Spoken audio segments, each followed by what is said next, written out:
आहूय विप्रान वेदज्ञान। नंद बाबा ने विद्वानों को बुलाया, स्नातः, स्नान किया। विद्वानों ने कहा जाओ जल्दी से स्नान करके आओ। एक बात और, ये अतिशयोक्ति नहीं होगी, बोल देनी चाहिए, क्योंकि विदिशा ब्राह्मणों, विदिशा विद्वानों का नगर है। एक समय ऐसा था यहाँ के शंकराचार्य आकर के भी अपने प्रश्नों के उत्तर सुलझाते थे। बहुत प्राचीन नगर है विदिशा। हाँ, तो विद्वानों की नगरी है और सामने में पूरे विद्वान बैठे हुए हैं। ये सब विदिशा के, हमारे सामने पंडित जी बैठे, अद्भुत विद्वान हैं, संस्कृतज्ञ हैं, एकदम वैदुष्य पूर्वक बात करते हैं, आचार्य भी हैं संस्कृत। और विवाह आदि कर्म में जितने भी लोग यहाँ बैठे, हम प्रार्थना करें, विवाह आदि कर्म में आप ब्राह्मणों को बुलाते हो, बुलाना चाहिए, अनिवार्य है। लेकिन हमको दुख ये होता है कि 3 घंटा तुम फोटो खिंचवावे में लगा दे, 4 घंटा वो आगे को लगो फाउंडेशन लगवावे में लगा दे, क्या बोलते हैं उसको, मेकअप। 3 घंटा नांगन डांस में निकालते हैं। 4 बाराती जब तक नांगन डांस ना करें और 1-2 बाराती जब तक सब्जी को पतीला अपने ऊपर ना लुढ़काएं, तब तक बारात आई है जो मानो ही नहीं जाता। लेकिन हमको दुख ये लगता है कि वही लोग जो 3 घंटा, अबे फूफा रहेगा, फूफा नहीं तो मोफला बोला, फूफा ओ फूफा, रुक जाइए रुक जाइए रुक जाइए, फूफा आओ। फूफा की फोटो, मौसा की फोटो, मौसी की फोटो, सबकी खिंचवाना चाहिए, कोई बुरी बात नहीं। लेकिन 4 घंटे अगर फोटो सेशन के लिए हो सकता, 3 घंटा अगर मेकअप के लिए हो सकता, 2 घंटा अगर नागिन डांस के लिए हो सकता है, तो कृपा करके 3 घंटा ब्राह्मण के वैदिक परंपरा निर्वाहन के लिए भी होना चाहिए। प्रत्येक विधि का बहुत परिपक्वता से पालन होना चाहिए और आचार्य के अनुसार, क्योंकि वह भी एक यज्ञ है, यज्ञ है। अब लोग कहते महाराज जी हमारी शादी चली नहीं है, 2-3 महीना बाद तलाक होगा, ठटरी के बारे। अब तुम सुपर फास्ट मंत्र पढ़वाओगे तो सुपर फास्ट तो तलाक होगा ही होगा, है? अब तुमने मंत्र ही सुपर फास्ट पढ़वाए, अब तलाक सुपर फास्ट नहीं होगा तो क्या होगा? लॉन्ग टाइम तक ये यज्ञ है, यज्ञ का फल कभी असफल नहीं होता है। यज्ञ को परिपूर्ण रूप से होना चाहिए। आचार्यों को बुला करके विधि पूर्वक पाणि ग्रहण परंपरा का निर्वाहन करना चाहिए। ऐसा करने से गृहस्थ जीवन के प्रवेश का दिन मंगलमय होता है। लेकिन आचार्यों की भी कमी है। आचार्य भी जींस को पैंट पहन के स्वस्ति न इंद्र वृद्धश्रवाः। और एक हमें मिले, हम एक शादी में गए, फटो जींस को पैंट, हमने कहा इन्हें हटाओ। अरे बोले इन्हें कहा हटाओ, यही तो पंडित जी आए। हमने कहा जय हो, टी शर्ट पहने, बॉडी बनाए पंडित जी, अच्छी अच्छी खासी बॉडी, और सोने की चैन और चश्मा पीछे टंगो, और वे कर रहे स्वस्ति न इंद्र वृद्ध, और बीच में जय हो जय हो जय हो। हमने कहा जय हो जय हो। हमने धीरे से बिटिया के बाप पे कही जय मिले, इससे अच्छे तो ना होते हैं। अरे भाई विद्वान हो, आचार्य हो, क्षमा करना बुरा किसी विद्वान को लगे। ब्राह्मणों का भी धर्म है, जो भारतीय वेशभूषा है, धोती पहन करके मस्तक पर तिलक लगाकर, कंठे में माला, गले की माला पहन करके जाना चाहिए। प्रसाद सम्मान पूर्वक जब मंत्रों को पढ़ा जाए, मंत्र भी शोभा देते हैं, वेशभूषा भी शोभा देती है। हम आपसे प्रार्थना करें लाखों लोग लाइन में खड़े हों, उन लाखों लोगों में एक तिलक लगा करके खड़ा हो, उसकी अलग पहचान है, उसे पहचान बताने की आवश्यकता नहीं है। लेकिन हनुमान जी बचाए। एक और बड़ी आफत, 20 लाख का टेंट, 5 लाख के तो घोड़ा भरा, 1.5 लाख का डीजे, सब कुछ हाई फाई हो गया, लेकिन दक्षिणा ज्यों की त्यों 1100 की 1100। हाँ, सबकी दक्षिणा बढ़ गई, पंडित जी की नहीं बढ़ी। अबे हमने कुछ दिन पहले एक सत्यनारायण बात की, हमें बेई मिले 51 रुपए क्या, सच में अबे भी हमें बेई, हम कहा जय हो।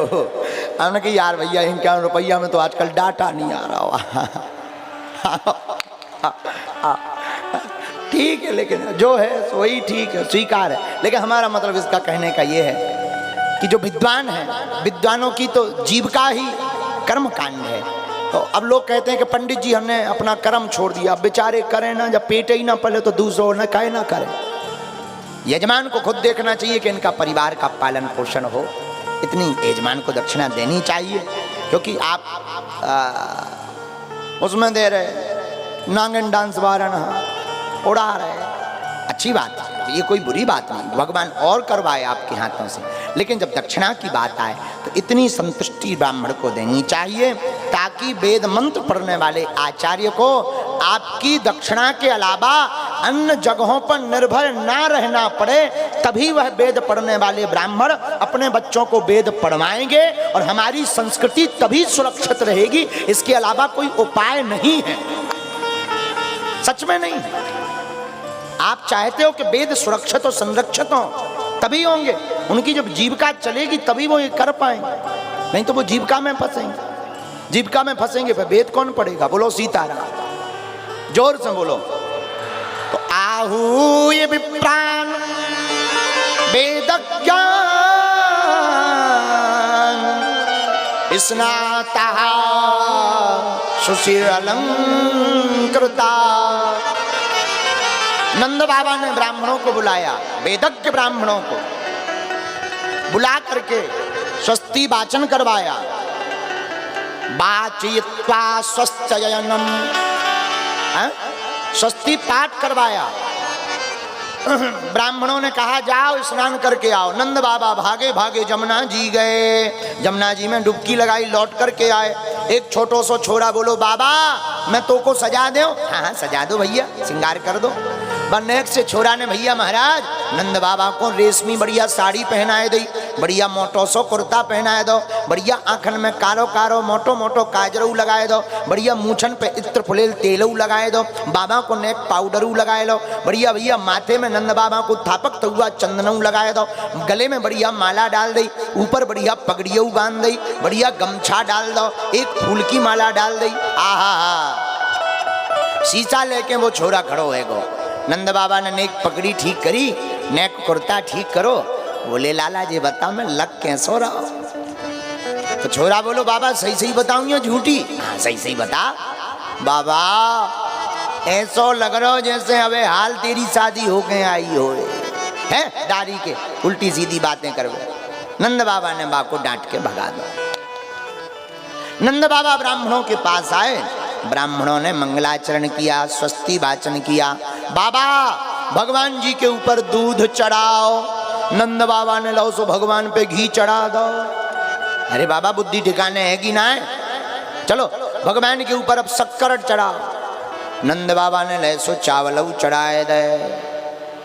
भैया बुद्धि तुम्हारी ठिकाने है कि नहीं है? महाराज हमारे मन में तो वो छोरा को मुंह घूम रहो कि कब छोरा को मुखड़ो देख ले, छोरा हम पे गो के जसोदा पे गो।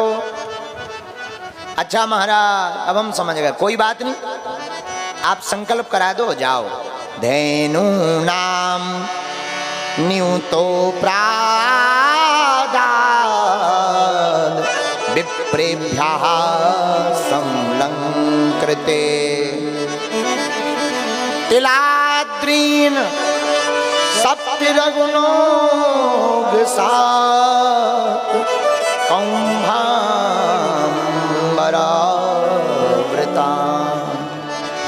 7 बड़े बड़े पर्वत तिल के, उनके ऊपर रत्नों को रख करके नंद बाबा ने दान दे दिए। गायें दान दी, वस्त्र दान दिए, ब्राह्मणों को संतुष्ट किया। नंद बाबा ब्राह्मणों को प्रणाम करके और अपने भवन की ओर चल पड़े। आहा हा, भवन में आए तो ब्रजवासी ब्रजांगनाएं 56-56 गज के लंबे लंबे लहंगा पहन करके आई और द्वार में खूब कीच मची है, बधाई गब रही, जय जयकार हो रहा।